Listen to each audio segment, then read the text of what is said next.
Hey everybody, how's it going? So today we're going to do a slightly different episode. We're going to check out my vintage metal t-shirt collection. Let's get right to it.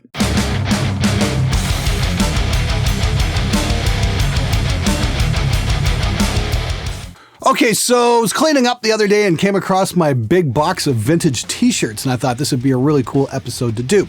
Now, most of these are going to be from the early to mid 90s.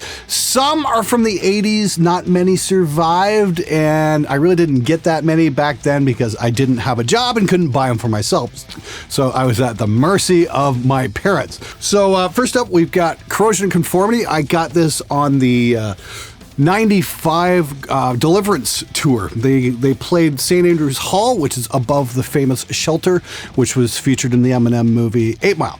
And this was on their first tour with Pepper Keenan on vocals. And Pepper was okay, but Corrosion has never, ever come close to doing what they did with the lineup on Blind, which is one of the top 3 metal records ever, as far as I'm concerned. Pepper did okay, but yeah, you gotta have the right people, and Carl Agel was definitely the right guy for that band in terms of music, in terms of sound, all that. I don't know, there must have been a personality clash, or who the fuck knows, but Corrosion has never come close to achieving what they did with the Blind lineup. That's just my opinion. You might disagree, but hey, I'm not wrong on this one. Next up, ooh, this is a good one. Spinal Tap. This is Bitch School. They put out an album in the early 90s. I remember I was still in college when that came out. You know, they had like The Majesty of Rock and a bunch of other tracks, and they actually toured. And this was one of their singles, was Bitch School. And this is just kind of, you know, a takeoff on the whole Smell the Glove thing from the movie. And if you have not seen the movie, this is Spinal Tap. Go see it. It is the second greatest rock or metal movie ever made, next to More Bad News, which was done by the Bad News guys from England. All right, I've had a slight jump in camera here. I've had an issue with clicks and pops in my audio, which is pretty freaking rare. I'm wondering if the new Windows update might have had something to do with it. Anyway, I've lost most of the day due to tracking this problem down, and believe me, I'm really starting to consider the Mac operating system. Anyway, moving on. Let's see what we got here. Okay, first of many Judas Priest t-shirts. This is from the Painkiller tour from 1990. This was a hell of a show. I saw this at Maple Leaf Gardens in Toronto, and their Megadeth and Testament opened up. Megadeth was on tour for Rust in Peace, and Testament was on tour for Souls of Black, and Priest was on tour for Painkiller. And what a show that was. I was 11th row for that at Maple Leaf Gardens. It was just a fantastic night. I remember, you know, Megadeth killing it on Devil's Island, and yeah, it was just a phenomenal show. I'll never forget it. And I remember my ears were ringing for about 2 days straight after that. Holy fuck, was it loud. Hell of a night, though. Glad I didn't miss that show. Okay, next up, we got something really rare here. This is actually the first thing I ever bought online. And this is a Caius shirt from the Caius fan mailing list. These are actually made up for the members, by the members, and took artwork off the second record, Blues for the Red Sun. That's where this comes from. And the back. And honestly, they look better than the shirts the band were offering at the time. They didn't have these cool black long sleeves. I just remember being really, really, really into Caius at the time. And, you know, the guy who set the mailing list said, you know, I'm going to make these shirts available to the fans. You know, I thought, okay, you know what? It's not too expensive. I'll roll the dice. If I get ripped off, so be it. There was no PayPal back then. There was no recourse, really, if you got ripped off. You just had to rely on people's honesty. And I bought 2 of them, and, you know, they lasted. One of the shirts did wind up getting stolen, but I've got my backup, and that's going safely away, and good luck ever getting one of those. But here's the thing, if you've never heard of Caius or you've never listened to them, go check out the album Blues for the Red Sun. It's my top 5 greatest metal records ever. Turn it up to 10, listen to it front to back. It's going to change your life. It's just a phenomenal record. Next up, early 90s, this is my band, Total Chaos.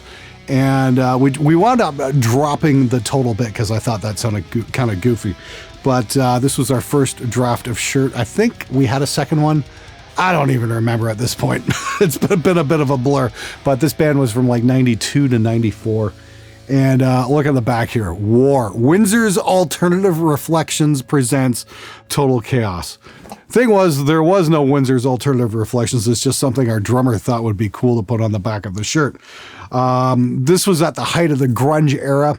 We were not an alternative band in any sense of the imagination. We were definitely a metal band with some prog elements, and we were doing some weird things. But our drummer got this great idea that we'd market ourselves as an alternative band so we could get more gigs, which of course never worked because Windsor was just booking cover bands at the time, and they had absolutely no interest in booking original bands at all.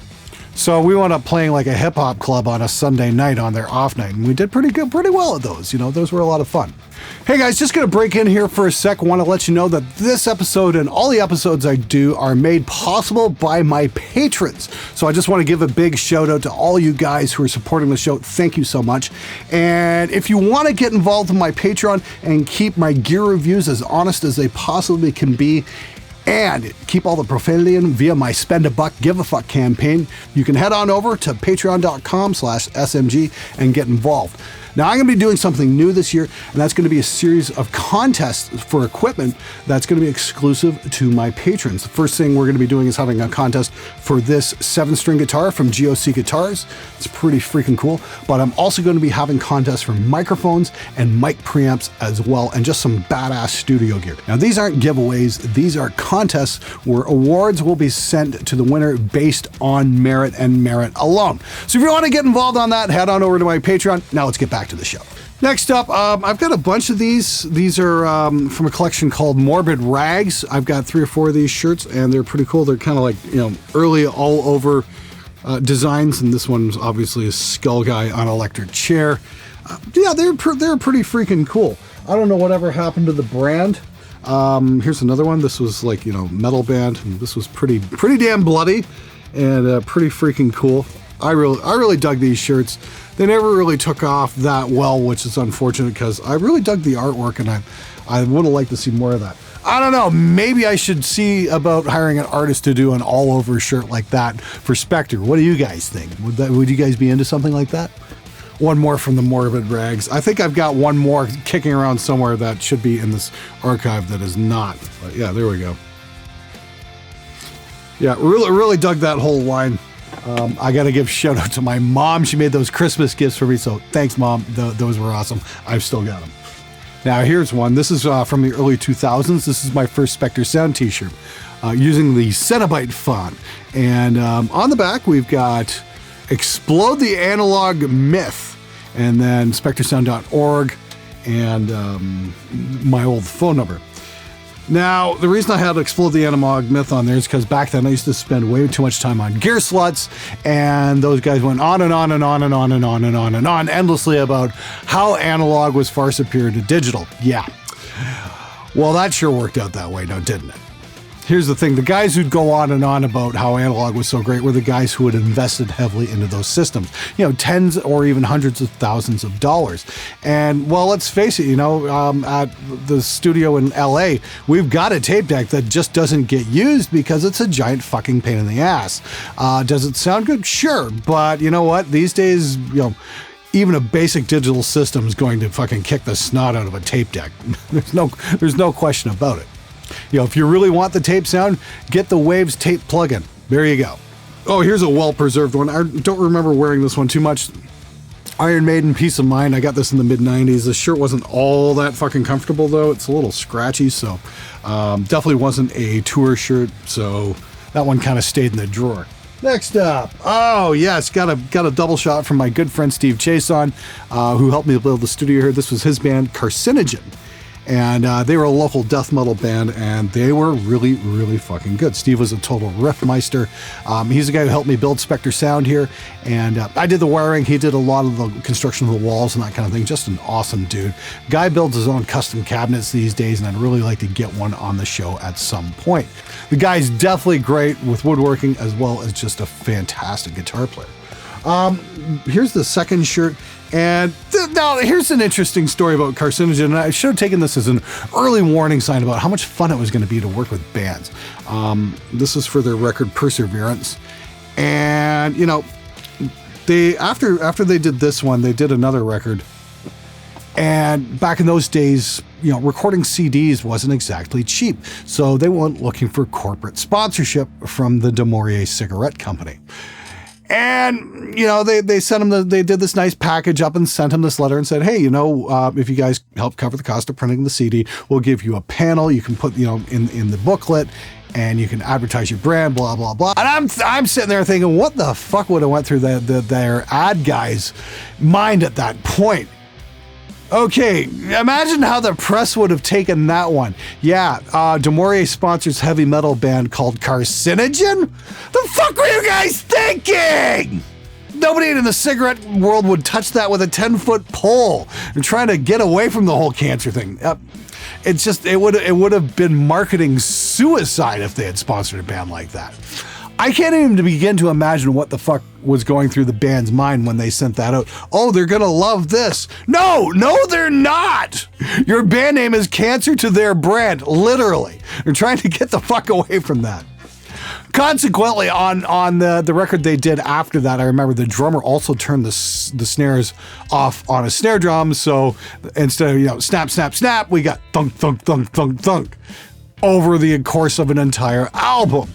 Yeah, we all know how great that sounds. Just listen to Metallica's Saint Anger, except these guys were doing it years beforehand. Oh! Snare drums should sound like snare drums. I get it, you're trying to be unique, but hey, try and be unique and not suck at the same time. That's a big plus. Not saying the band sucked, but that snare sound definitely sucked. Okay. Oh, yeah, here we go. From Judas Priest, 1988. Judas Priest, I'm a Rocker. Got this mainly for the back, not the front. And that was this. Ram it down, shove it up.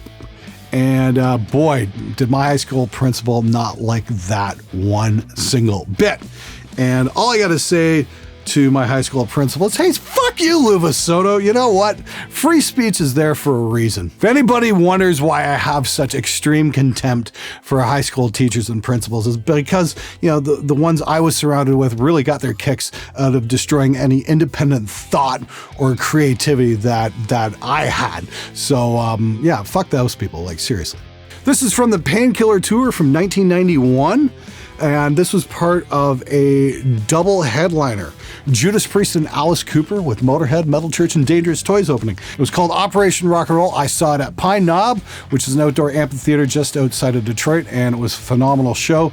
A few weeks later, they wrapped up the tour in Toronto, and that's when Halford wiped out on his bike and quit the band and went on to form Fight and a bunch of other, and then, did Two, and then a solo project and all that kind of stuff. I didn't realize, if you'd seen the Detroit show, you wouldn't have thought there was something going wrong with the band. But if you read KK Downing's biography, he said he was going to quit at the end of the tour, but Halford beat him to the punch. So obviously some serious shit was going down. Kudos to those guys for keeping it under wraps and not letting it affect the show, because I remember that Detroit show was fucking amazing. So there you go. That's professionalism. Oh man, okay, gotta go way back to 1987 for this one. Dokken, Back for the Attack. I remember seeing this at Joe Louis Arena in December of 87, and they were opening up for Aerosmith. Aerosmith had just put out Permanent Vacation, and Dokken was the first opening band, and then after that first leg of the tour, Aerosmith picked up another opening band, this little group called Guns N' Roses, who had an album out called Appetite for Destruction, and that was out for a couple years. And Guns was just starting to really pick up steam, and they did really well on that tour with Aerosmith. But I saw them with Dokken, and Dokken was phenomenal.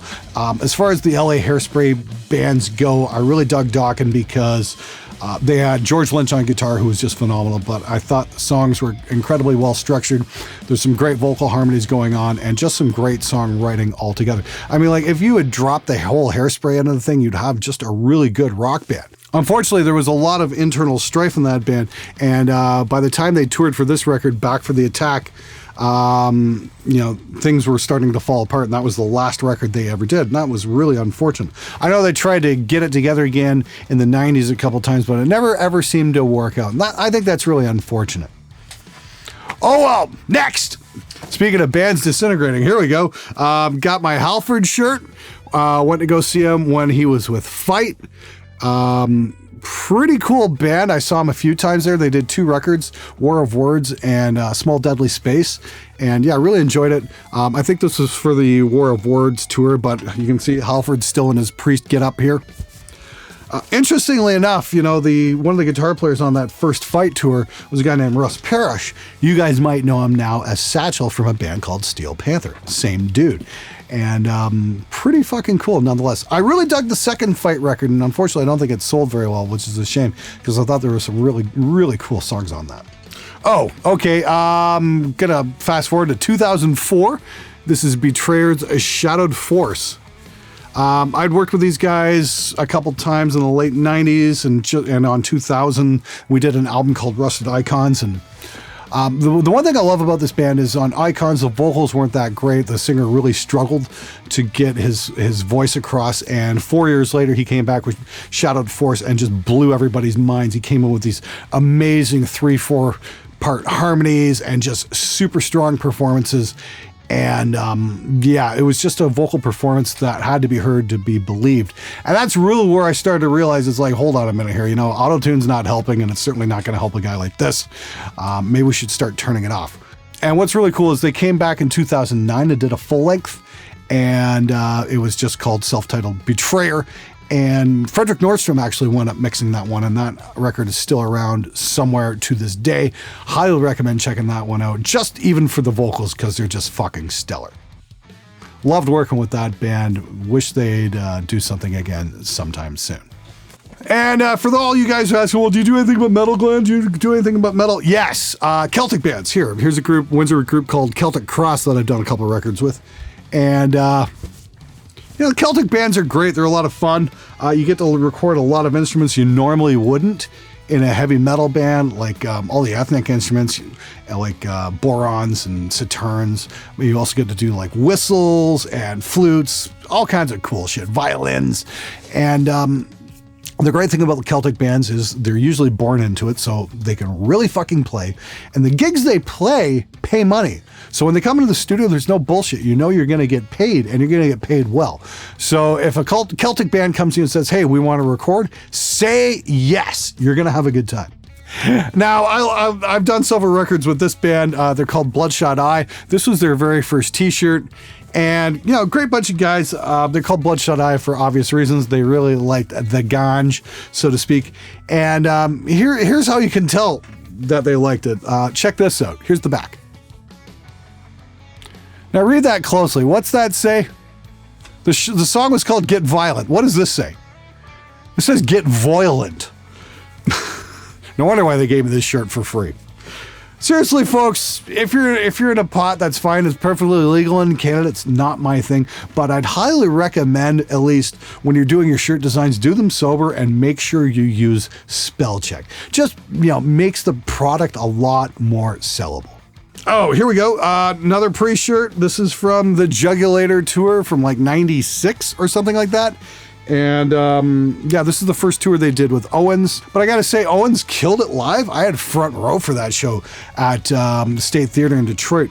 I remember everybody pretty much ignored the opening band. There was some local act called Tiles. I almost feel bad for them, but we're just kind of like, hurry up, get the fuck on with it. We're not interested. Get Priest on here. You know, and Priest came on, and, you know, it was a great time. And I remember walking out of that show and saying, holy shit, you know, I just saw Judas Priest without Rob Halford, and I really didn't miss him. No offense to Rob. Rob's fucking brilliant, but Owens was absolutely fucking amazing live. So there you go. And me being a diehard Priest fan, they had definitely found a guy who was awesome, who really fit their show, and just did a phenomenal job. The studio albums were okay, but live Owens was just simply brilliant. Oh yeah, I almost forgot. Yeah, I kind of had this in the box as well, just to keepsake. This is Frontier Elite 2. All you guys who play Elite Dangerous, the first version came out in the 80s. I played that on the Commodore 64, played it to death. Then I played Elite Plus on my first PC, which is the 386 DX40. And then eventually moved up to Frontier Elite 2, which had realistic physics. And honestly, the gameplay sucked because of it. Space combat's no fun when you're using Newtonian physics. That, and it was buggy as hell, so you do missions that wouldn't end in shit, and yeah, that kind of sucked. It really was a shame that the game didn't come out, you know, in full working condition. But this is how old it is. This came on 3.5-inch floppy. How about that? Thought I'd keep this just as a bit of a keepsake, I guess. Again, huge fan of the Elite series. Okay, I think this is the last of my Morbid Rags shirts, and I didn't wear this one too much, but, you know, hey, whatever. I remember seeing an ad for this in the back of a magazine, and I just thought, you know, the whole imagery was really fucking cool. It was very metal for the time, even though it really wasn't. So there is that. Oh, you guys are going to be laughing your heads off at this one. This is some Christian propaganda. See, believe it or not, in my college days, I was still pretty freaking religious, and it wasn't until I got out on my own and started thinking for myself that I became an atheist. But the local youth pastor sent me this shirt one summer because he came across this in some Christian store and thought it was pretty cool. Now read this. This is really something. No copyright violations here at all. Jesus forgave him, I guess. Mega life through prayer to a holy and righteous God. I wish I could go back to my 21-year-old self and just say, no, not really. Start thinking for yourself, you fucking idiot. My 1998 Warbirds Convention shirt. Now, Warbirds was a game I played in the late 90s to the early 2000s, and played it pretty seriously. It was World War II online air combat, and played with people from all over the world, and we'd have these conventions every year, and people would fly in from everywhere. It was really fucking cool, actually. And I was part of Spectre Squadron, so that's where I got the name Spectre Sound. Came up with that way back in 98, actually, and it stuck. Oh, okay, got this one at the Nightmare Before Christmas in like 96 or 97 at the Palace of Auburn Hills, another Corrosion of Conformity shirt. Pepper's still singing. I remember this is one of the best shows I ever saw, not because of Corrosion Conformity, they were good, but Deep Purple went on right after them and blew everybody off the fucking stage. It was simply one of the best shows I've ever seen in my life. There was Priest in 88 was probably number one, and Purple in 96, I think, was number two. And I think this is one of the first tours they did with Steve Morse, and John Lloyd was still with them. It was just simply incredible. They were absolutely amazing.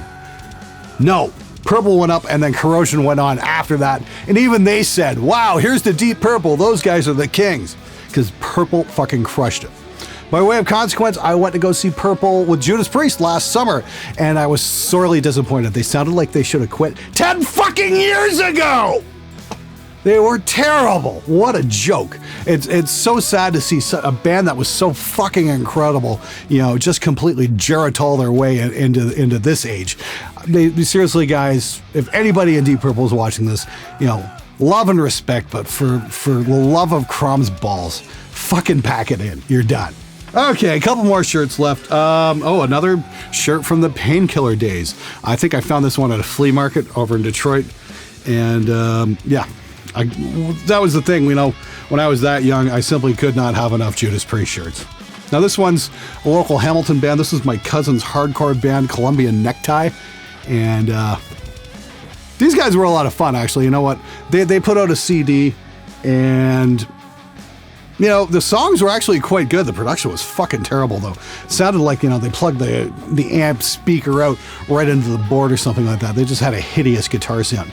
I thought some of the songwriting was quite good, and the vocalist in that band was great. He just had a wonderful punk rock attitude, and I've always wanted to re-record one of their songs and do it some justice on the production front. The only thing is, I've never been able to find a hardcore vocalist who could fucking give me that kind of vibe. So if somebody out there can sing hardcore, and I don't mean scream hardcore, not like, today's hardcore, I'm talking about classic hardcore punk, give me that kind of attitude, I'd very much be interested. If you can do something like that, contact me through my inquiries in my About page. Oh, here we go. Yeah. Best show I ever saw. Judas Priest, Ram It Down. This was 1988 at the Palace of Auburn Hills. The place had been open for a week, and Priest came in there, and they had Cinderella open for them. But I just remember Cinderella came on, they were okay, and then Priest came on and just, tore the roof off the fucking place. Hands down the best show I've ever saw. They were just on fire that night. I don't know what was going on. Halford's voice was stellar. The KK and Tipton were just fucking killing it. It was just absolutely fucking unbelievable. I've never seen a show with that kind of intensity ever since. So, And I've seen a lot of shows in that time. I just remember that one just blew my hair back. I don't know what the fuck they were doing that night. They hit it right. Holy shit, what a show. And going back, way back, let's go back to 1984, 35 years ago. Here is Motley Crue, Shout at the Devil. And how freaking cool is that? Yeah. Got the little Motley Crue logo on the side. I don't think these were official tour shirts. Had to get these just in the stores or whatnot. But still, you know what? It's really cool. I can't believe it survived. And if you guys look, hey, look, Vince Neil used to be thin. And, you know, that was probably the best record they ever did was Shout at the Devil. I don't think they've ever come close to hitting that kind of intensity since. And last shirt, and I wore this shirt to death in high school, is my Judas Priest Rock Hard Ride Free from the Defenders of the Faith days. And yeah, I absolutely love this shirt. Love the fucking band. Love that record. That was killer. I did have a Turbo shirt, but I gave that away to a girl I was a doormat for back in the mid 80s. So that one I wore out to death anyways. Like I said, some of my 80s shirts didn't survive, but I'm glad I've still got this. But it's sure cool to look back at some of the shirts you wore when you were a kid and go, okay, wow, you know what, that's still kind of cool. Anyway, hope you guys enjoyed the show. I thought that was a lot of fun taking a look at some of the old shirts I've got. If there's one thing I've learned, it's, damn, I'm getting freaking old. I've had some of these for 35 freaking years. Anyway, hang on to your shirts. Maybe one day you can do the same. Thanks for watching. Take care. Hey guys, if you liked the video, be sure to subscribe as I post every Wednesday, Friday, and Sunday. If you want to learn more about recording, check out one of my tutorials or one of my gear reviews if you want the actual honest truth about a piece of equipment. Till next time, stay metal, my friends.